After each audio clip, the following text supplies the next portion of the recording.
Good morning students. कल हमने civics का जो चैप्टर करा था उसके बाद आज हम जो है सिविक्स का नेक्स्ट चैप्टर लेंगे। Chapter 7 outcomes of democracy. Civics chapter 7 outcomes of democracy. हम लोगों ने जो है 9th क्लास में डेमोक्रेसी के बारे में चैप्टर पढ़ा था कि डेमोक्रेसी क्यों आपके बेटर फॉर्म ऑफ गवर्नमेंट है। ठीक है, उसमें जो डिस्कशन था वो जो है उसी को ही इस चैप्टर में आगे लिया गया है कि क्लास में किस तरह से जो है डिस्कशन हो रहा है कि democracy better form of government क्यों है, क्यों सबसे अच्छी जो है डेमोक्रेसी जो है मानी जाती है, डेमोक्रेटिक गवर्नमेंट जो है सबसे अच्छी मानी जाती है। जैसे कि आपके दिया गया है, democracy is a better form of government when compared with dictatorship और एनी अदर ऑल्टरनेटिव।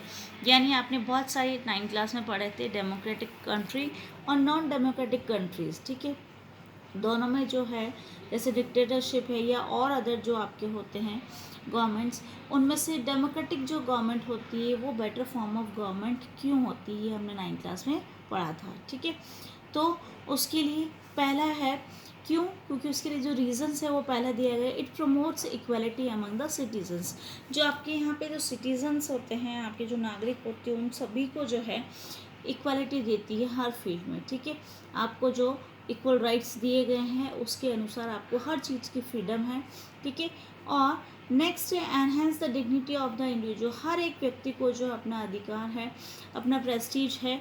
ठीक है, उनको न्याय संगत रूप से जो उनको अधिकार मिले हैं उसके हिसाब से उनको जो है प्रेस्टीज मिलती है। हर एक को जो है तवज्जो दिया जाता है, हर एक इंडिविजुअल का ध्यान रखा जाता है।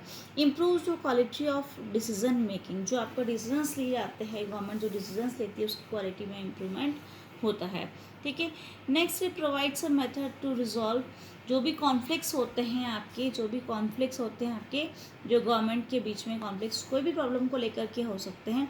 आपने देखा होगा बहुत सारे जो मिनिस्टर्स होते हैं हमारे यहाँ, अलग अलग प्रॉब्लम्स उनके पास होती है, वो किस तरह से डिसाइड करते हैं, तो वो प्रॉब्लम्स जो है उनको सॉर्ट आउट करनी पड़ती हैं। तो एक मेथड हो जाता है जिसमें आपको ये मौका मिलता है कि आप उसको चेंज कर सकते, उसको जो है सॉल्व कर सकते हैं।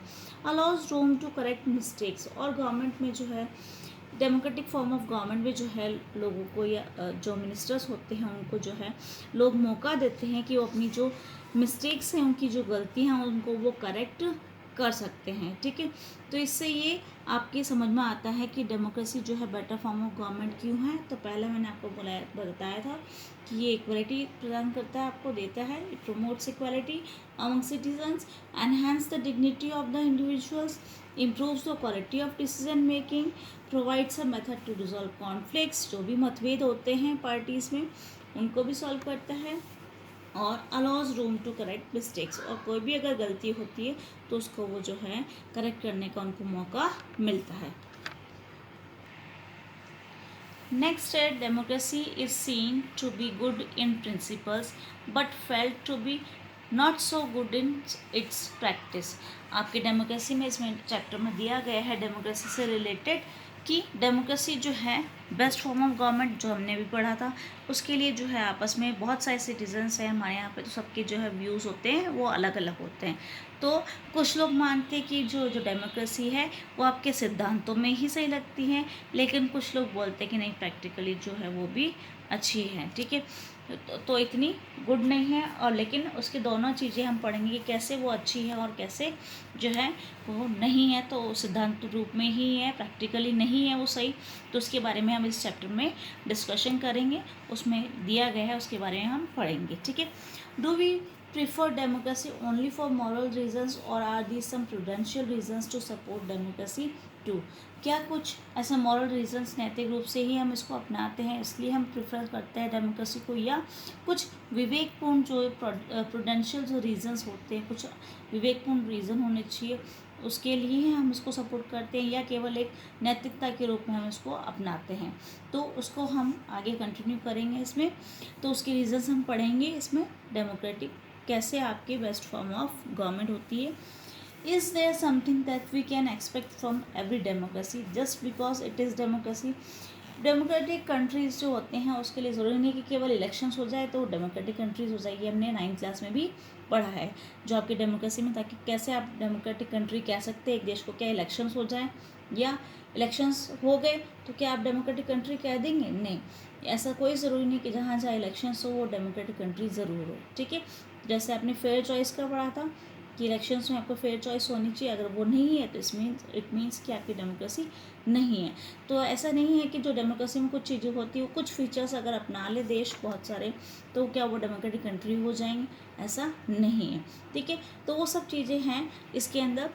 तो उसके बारे में हम पढ़ रहे हैं कि क्या ऐसी कोई चीज़ है जो हम एक्सपेक्ट करते हैं हर एक डेमोक्रेसी में ऐसा होना चाहिए। ठीक है, कोई ऐसी चीज़ just because it is democracy, क्योंकि वो डेमोक्रेसी है इसलिए, तो कोई ऐसी चीज़ होनी चाहिए जिससे हम कह दें कि हाँ भाई ये एक्सपेक्ट करते हैं हम डेमोक्रेसी से और ये उसके अंदर है। ठीक है, उसके बारे में हम पढ़ेंगे। तो पहला है democracy can address all social economic and political problems को, आपको जो है जितनी भी आपकी सामाजिक आर्थिक जो पॉलिटिकल प्रॉब्लम्स होती हैं उन सबको वो एड्रेस करती है democracy. If some of our expectations are not met we blame it, अगर आपकी सोशल इकोनॉमिक या पॉलिटिकल प्रॉब्लम सॉर्ट आउट नहीं हो पाती हैं, आपकी एक्सपेक्टेशंस होती है डेमोक्रेटिक कंट्रीज़ में, हर एक सिटीज़न की एक्सपेक्टेशंस होती है, वो जो चाहता है अगर वो नहीं मिल पाता उनकी गवर्नमेंट से या डेमोक्रेटिक कंट्री में इन लोगों के द्वारा नहीं मिलता है, तो लोग उसको ब्लेम करना शुरू कर देते कि ये बेस्ट जो है डेमोक्रेसी नहीं है। तो ये रीज़न्स है आपकी कि कैसे जो है आपके लोग ब्लेम करते हैं आपके डेमोक्रेसी के लिए। नेक्स्ट है let us examine some of the things we can reasonably expect from democracy and examine the record of democracy. हम कैसे डेमोक्रेसी को बेटर कहेंगे उसके लिए हम कुछ जो है एग्जामिन करेंगे इसकी कुछ चीज़ों को रीजनेबली और एक्सपेक्ट करते हैं हम डेमोक्रेसी से, उसके लिए हम जो है डेमोक्रेसी का रिकॉर्ड के बारे में पढ़ेंगे। जैसे फर्स्ट है आपके accountable, responsive and legitimate government. Accountable, responsive and legitimate government. Accountable जो कि उत्तरदायी होनी चाहिए आपकी गवर्नमेंट। रेस्पॉन्सिव जिसमें कि आपकी तुरंत आपके जो डिसीजंस लिए जाते हैं रुचिपूर्ण तरीके से उत्तरदायी होनी चाहिए, उसके अनुकूल आपके जो है आप लोगों को जो चाहिए होता है सिटीजन्स को उस तरीके से वो अनुकूल आपके निर्णय लेता है। लेजिटिमेट जो गवर्नमेंट होती है वो आपको न्याय संगत यानी आपके जो कॉन्स्टिट्यूशन में दिया गया है उसके अंतर्गत न्याय संगत रूप से जो है आपके लिए जो है ये सारे डिसीजंस लेती है। तो ये हो गया अकाउंटेबल, रेस्पॉन्सिबल और लेजिटिमेट गवर्नमेंट, जो कि आपके मेन फीचर्स हैं आपकी डेमोक्रेसी में, इस तरीके से आपकी गवर्नमेंट वर्क करती है। इनको जो है हम आगे पढ़ेंगे इनके बारे में कि किस तरीके से आपकी ये लेजिटिमेट रेस्पॉन्सिबल है, उसके एग्जाम्पल्स के थ्रू हम पढ़ेंगे। तो हम इसका पढ़ रहे हैं accountable, responsive and legitimate government. ठीक है, there are some things that democracy must provide. कुछ ऐसी चीज़ें होती हैं जो कि आपको डेमोक्रेसी को जो है देनी ही चाहिए, जिससे आप एक्सपेक्ट करते हैं डेमोक्रेसी से कि ये चीज़ें होनी चाहिए।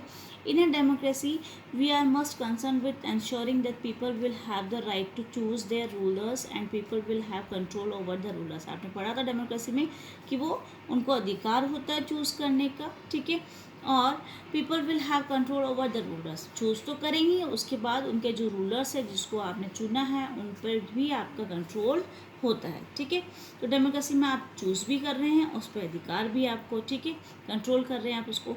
When ever possible and necessary citizen should be able to participate in decision making that affects them all. सबके ऊपर असर होता है, इसलिए जब भी ज़रूरत होती है, पॉसिबल हो तो नेसेसरी ज़रूरत हो तो आपके सिटीजन्स जो है वो भी आपके लिए जो हैं वो पार्टिसिपेट कर सकते हैं, आपके करना चाहिए उन लोगों को डिसीजन मेकिंग में जब भी निर्णय लिए जाता है।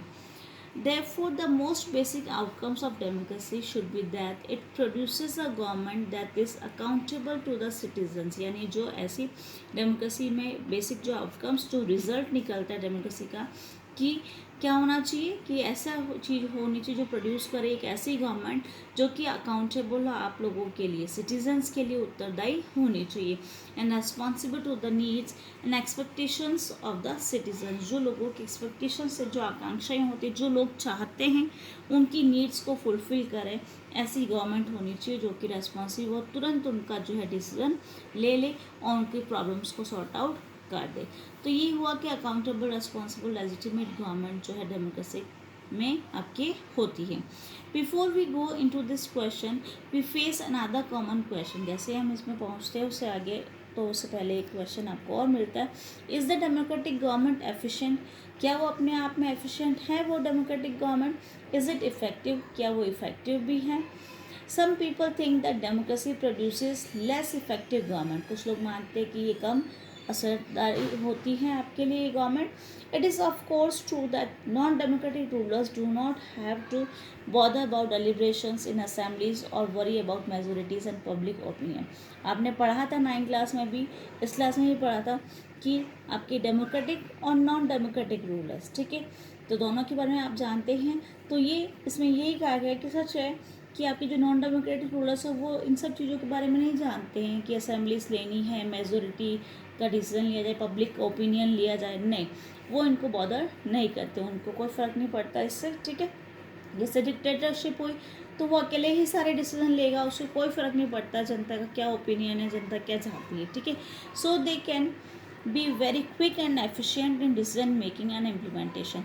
हो सकता है कि वो जो है इन सब चीज़ों को ध्यान में रखते हुए जो वो जल्दी से डिसीजन ले लेगा, ठीक है, वो एफिशिएंट होगा इन सब चीज़ों में कि वो डिसीजन फटाफट ले लेगा, उसको इम्प्लीमेंट भी कर देगा, उसको लागू भी कर देगा, ठीक है। Democracy is based on the idea of deliberation and negotiation. हम लोग जो है इसमें सारे डिसीजंस वगैरह लेते हैं, हमारी जो मीटिंग्स वगैरह होती है उसमें हम नेगोशिएट करते हैं, कहीं भी हमको समझौता भी करना पड़ता है, तो हम लोगों को ये सब चीज़ें निभानी पड़ती, जबकि नॉन डेमोक्रेटिक कंट्री इन सब चीज़ों में, मेजोरिटी में, पब्लिक ओपिनियन में इन सब में विश्वास नहीं रखता, ठीक है। So some delay is bound to take place. तो हमको जो है यहाँ पे जब हम समझौता कर रहे, डेलिब्रेशंस कर रहे हैं, तो हमारे यहाँ पे हम मानते हैं कि डिले होता है, ठीक है। Does that make democratic government inefficient? क्या इसकी में देरी होने की वजह से क्या हम इसको जो है इनएफिशिएंट कह सकते हैं, असरकारी नहीं कह सकते उसको? नहीं, ऐसा नहीं है, उसके बारे में हम आगे पढ़ते हैं। Let us think in terms of cost. Imagine a government that may take decisions very fast. आप इमेजिन करिए कि एक ऐसी गवर्नमेंट हो जो डिसीजंस बहुत जल्दी ले ले, ठीक है, but it may take decisions that are not accepted by the people and may therefore face problems. आप एग्जांपल देख लीजिए कि आप ऐसी गवर्नमेंट है जो जल्दी से डिसीजन ले ले, लेकिन वो डिसीजन आपके लिए, सबके लिए एक्सेप्टेबल नहीं हो, और वो सिर्फ सबको जो है प्रॉब्लम जो है फेस करनी पड़े, ऐसा होता है, ठीक है। तो सब लोगों को जो प्रॉब्लम फेस करनी पड़ती है। In contrast the democratic government, दूसरी तरफ देखें तो democratic government will take more time to follow procedures before arriving at a decisions. हमारे यहाँ पे क्या होता है, आपने पढ़ा था कि हम पहले लोकसभा, फिर राज्यसभा, फिर प्रेसिडेंट के पास जो है हम कोई भी कानून बनाते हैं, तो ये हमारे प्रोसीजर्स होते हैं जहाँ पे हम जो है एक डिसीज़न लेते हैं, तो उससे पहले हमारे पास ये सब प्रोसीजर्स होते हैं, उन सब जगहों से हमको गुजर करके उसके बाद हम जो है डिसीज़न लेते हैं। तो ये प्रोसीजर है हमारे पास जिसके थ्रू हम वहाँ पे फाइनल डिसीज़न तक पहुँचते हैं। हम जल्दबाजी में डिसीज़न नहीं लेते हैं, और जब जल्दबाजी में डिसीज़न नहीं लिया है तो फिर वो डिसीज़न हमारा अच्छा ही होगा और सबको एक्सेप्टेबल भी होगा। तो ये वो डेमोक्रेटिक और नॉन डेमोक्रेटिक कंट्रीज़ के द्वारा जो डिसीजंस लिए जाते हैं उसके बारे में, ठीक है। But because it has followed procedures, its decisions may be both more acceptable to the people and more effective. और हो सकता है क्योंकि हमने प्रोसीजर्स करे हैं, इसके अंदर डिसीजंस जो होंगे वो हमारे जो है एक्सेप्टेबल भी होंगे लोगों को और इफ़ेक्टिव भी होंगे, क्योंकि हमने टाइम लगाया है तो लोग इसको एक्सेप्ट भी करेंगे और ये इफ़ेक्टिव भी होगा, असरकारी या प्रभावकारी भी होगा। Clear? So the cost of time that democracy page is perhaps worth it. तो हमने जो टाइम लगाया है इसमें, हमारा जो टाइम लगता है इसमें हमको देरी होती है, तो इससे कोई फ़र्क नहीं पड़ता, इससे हमको हमारा जो आउटपुट मिल जाता है जो हमने टाइम कंज्यूम करा है, लेकिन हमारा आउटपुट ये मिलता है हमको कि हमने एक्सेप्टेबल जो है लोगों को वो सब चीज़ें वो एक्सेप्टेबल होती हैं जो भी हमने डिसीजन लिया है। क्लियर यहाँ तक? नेक्स्ट है इसमें, now look at other side. Democracy ensures that decision making will be based on norms and procedures. आपने भी पढ़ा था डिसीजन मेकिंग जो है आपके कुछ नॉर्म्स और प्रोसीजर्स होते हैं, उसके थ्रू जो है वो उसके ऊपर बेसिस होती हैं। So a citizen who wants to know if a decision was taken through the correct procedures can find this out. अगर किसी भी सिटीज़न, किसी भी नागरिक को ये पता करना है कि जो डिसीजन लिया गया है क्या वो सही तरीके से लिया गया है, अलग सही जो प्रोसीजर होते हैं वो उसका सही तरीके से प्रोसीजर लिया गया है, उसको हम फाइंड आउट कर सकते हैं, ठीक है। She has the right and the means to examine the process of decision making. हम लोग जो है इसको पता कर सकते हैं, ये हमको अधिकार होता है, एग्जामिन कर सकते हैं कि क्या ये प्रोसेस जो है उन्होंने सही लिया या नहीं लिया, जब उन्होंने निर्णय लिया, डिसीजन लिया तो। This is known as transparency, यानी हम सरकार से जो है किसी भी बारे में पूछ सकते हैं, किसी भी प्रोसेस के लिए किसी भी निर्णय के बारे में हम पूछ सकते हैं, ठीक है। और उसको हम कहते हैं ट्रांसपेरेंसी, ठीक है, जिसमें आपकी पारदर्शिता है, सब कुछ आपके सामने है, गवर्नमेंट आपसे कुछ भी नहीं छिपा सकती है। Clear? This factor is often missing from a non democratic government. Non democratic country जो होती है, जैसे डिक्टेटरशिप जिसको हम तानाशाही बोलते हैं, उसमें ऐसा नहीं होता है। वो उसके पास कोई वो नहीं रहता है कि वो आपको बता सके कि मैंने किस बेसिस पे लिया। लेकिन हमारे पास प्रोसीजर्स है, हमने सबसे डिस्कशन करना होता है, उसके बाद हम जो है इस डिसीज़न को लेकर के आगे बढ़े हैं, हमने ये लॉ बनाया है। तो ये नॉन डेमोक्रेटिक में ऐसा नहीं होता, जबकि हमारे यहाँ पे ट्रांसपेरेंसी है। हम जो है डिसीजंस लेते हैं, उसमें हमारे कुछ नॉर्म्स होते हैं, कुछ रूल्स रेगुलेशंस होते हैं, कुछ प्रोसीजर्स होते हैं, उसके अकॉर्डिंग जो है हम इस प्रोसेस को आगे बढ़ाते हैं और डिसीजंस लेते हैं। Clear? This factor is off, ये हो चुका है, ठीक है। Therefore when we are trying to find out the outcomes of democracy, जब हम देखते हैं कि क्या आउटकम्स, क्या रिजल्ट निकलते हैं इस डेमोक्रेसी के, it is right to expect democracy to produce a government that follows procedures। यानी ये ऐसी डेमोक्रेसी जो होती है वो ऐसी गवर्नमेंट को प्रोड्यूस करती है जो कुछ प्रोसीजर्स को है फॉलो करती है, and is accountable to the people, और वो लोगों के प्रति उत्तरदायी होती है। यानी आपसे कोई भी क्वेश्चन पूछा जाए गवर्नमेंट से, तो गवर्नमेंट जो है उनके लिए अकाउंटेबल होनी चाहिए, उसको उत्तर देने वाली होनी चाहिए, ठीक है। We can also expect that the democratic government develops mechanism for citizens to hold the government, और उस पर कंट्रोल भी होना चाहिए लोगों का, ठीक है। And for citizens to hold the government accountable and mechanism for citizens to take part in decision making whenever they think fit। जब भी उनको सही लगे तो सिटीजन्स जो हैं वो वहाँ पे जो है उसमें डिसीजन मेकिंग में अपना निर्णय ले सकते हैं, अपनी भागीदारी दे सकते हैं। तो ये था किस तरीके से आपकी गवर्नमेंट जो है अकाउंटेबल, रेस्पॉन्सिव और लेजिटिमेट गवर्नमेंट के रूप में वर्क करती है। यहाँ तक के नोट्स आप इस चैप्टर के भी बना लीजिएगा, और नेक्स्ट हम आगे इसको कंटिन्यू करेंगे कल। इससे पहले वाला जो चैप्टर है उसको भी आपको फिनिश करने हैं, और आप लोग भेजना शुरू कर दीजिए व्हाट्सएप के थ्रू।